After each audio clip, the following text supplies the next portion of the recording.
তো এটা নিয়ে শাকিব খান আমাদের শীর্ষ তারকা, তার সাথে কাজ করবো অভিজ্ঞতা যদি একটু বলেন।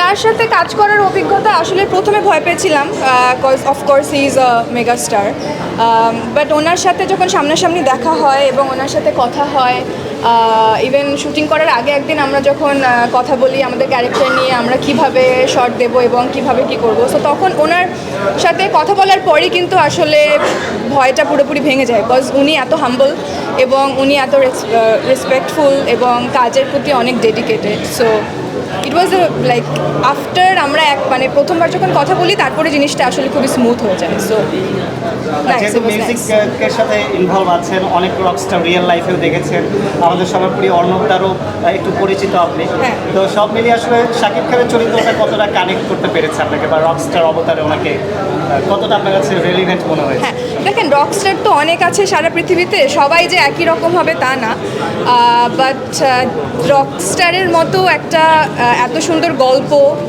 রুশো এটা বানিয়েছে, সো অবশ্যই কানেক্ট করতে পেরেছি বলেই আমি এটার সাথে যুক্ত হয়েছি। সো অবশ্যই কানেক্ট করতে পেরেছি and it was great, it was really nice.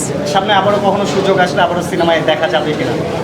অবশ্যই দেখা যাবে, কয়েকটা কাজের খবর অবশ্যই আসবে, আপনারা সাথে থাকেন, আপনারা দেখতে পাবেন। Thank you. সানি ভাইয়ের কাছে যাই। এটা কার আপনার? আপনার ইয়ে করে আছে, বলেন না আমি কিছুই না। আমি আসছি এই ফাঁকে আপনি